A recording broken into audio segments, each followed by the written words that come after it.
Tonight's segment is a story of forgotten maps and lost maps. Now, I've arranged to meet Greg in the National Library of Australia mapping section so we can actually go in search of these lost maps. But we must first look at a couple of forgotten maps of Alexander Oliver. Now, Oliver was the president of the New South Wales Land Appeal Court, and he was the man that the New South Wales Premier, Sir William Lyne, approached to head up a royal commission into the federal capital sites in 1899. Now, I feel a bit of a Harrison Ford, Tom Hanks moment coming on, so I want to get amongst it. Follow me in. Now, Greg, I am right in saying that this is the very map that was in the National Library of Australia's Australian Treasures exhibition. That's absolutely right, David. And in a sense, this is the starting point for Canberra's bid and claim to become the national capital.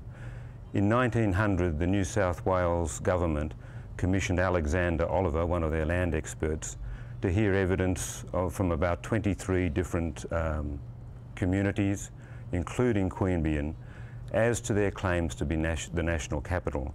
And this is the map that resulted from Oliver's analysis.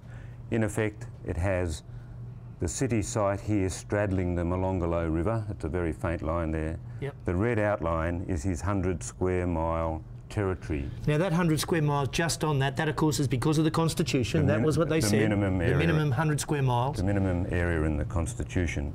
And the thing that immediately strikes you is how many of the names there 100 years ago are there today. But Oliver did a very, very thorough analysis. Altogether, I think 43 communities put up their hand. He looked closely at 14, took evidence on 23, but Oliver's analysis didn't come out in Queanbeyan's favour. Overall, he favoured Bombala. Nearby here, he thought Yass offered better possibilities to Queanbeyan, mainly because it was closer to the Sydney-Melbourne Railway. Okay. And he also gave a big tick to a site called Canobolas, which was near Orange. Right. But look how little there is really on this map. It looks busy in one sense. That's the railway line. Yep. There's about 2 roads here. That's the road out to Uriara Crossing, and there's another road here coming down to Tharwa, the little village of Tharwa. Yep. There is no village or anything approximating it at Canberra at that point. It's really just a paddock. There was a church, there was a post office. Queanbeyan's there, and if the map extended a bit, you would see the town of Hall. But this was just very basic, quite remote, rural land.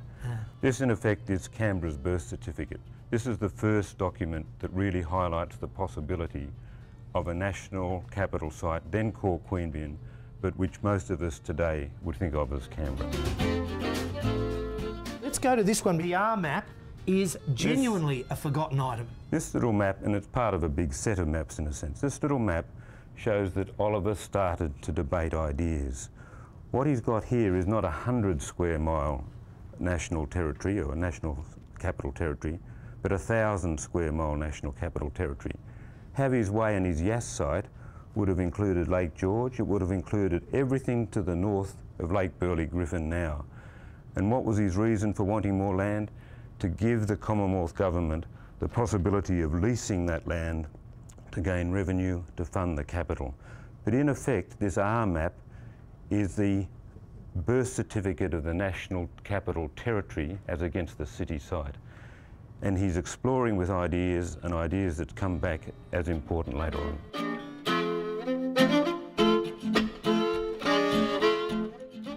So when Carruthers stymies Dalgety, and thank goodness he did in a sense. At the end of 1904. And one of his main objections was the size, the 900 square miles claimed. It was in fact already a situation in which his own teams of officials and experts had recommended 1,000 square miles for the territory anyway. Yeah, okay. Now these are the 2 forgotten maps, and of course they're going to be extremely important in the context of the lost maps out at the National Archive. Okay, we want to have a look at those lost maps, so I think it's about time that we made our way to the National Archives. Okay, let's go. Well, Greg, here we are at the National Archives. This is the Arthur Lloyd map of the 28th of March 1906. Why is it important? David, the context was that I think the New South Wales government had a guilty conscience.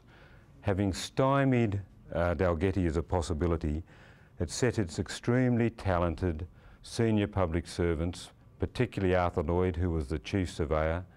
They're all in the Department of Public Works. All in the public works. Yep. Leslie Wade, who was one of the senior engineers, and Walter Liberty Vernon, who was a name architect and the government architect of the period, sent them out into the field to see if they can't come up with new sites. The first map shows Lloyd's broad-scale attempt to define a number of new possible national capital sites. He worked the area basically between Gundagai and Lake George to come up with more possibilities that hadn't been considered by the various commissions that had been held up to then. So he came up with 14 possibilities, of which one in particular, or two in particular, J and K, he favoured. J and K amount to what was the old Queanbeyan cum Canberra site, and this is today's Belconnen. But the New South Wales system as a whole favoured this site, which was Macooma. After Lloyd came up with these 14 possibilities, Vernon and Wade in particular narrowed it down to 3. And the 3 were Lake George. You remember your Coulter depiction of Lake George, that wonderful imaginative drawing? Yes, indeed. The Venetian Lake George of 1901. Lake George was one possibility they came up with. Yep. Macooma is in effect sitting up here next to what becomes the Burrinjuck Dam. Yep. Wade was the principal proponent and engineer designing the Burrinjuck Dam and the Murrumbidgee irrigation scheme, and he and Vernon particularly liked this site. But they added in the one that Lloyd had suggested, and they attach a name to it, and it's called Canberra. And as far as I know, and I'm pretty sure I'm right, this is the earliest document out of government of any kind which attaches that name to this capital site. So somewhere Mr. Wade, if he wished to, could probably lay claim, till someone comes up with more evidence to the contrary, of having named Canberra.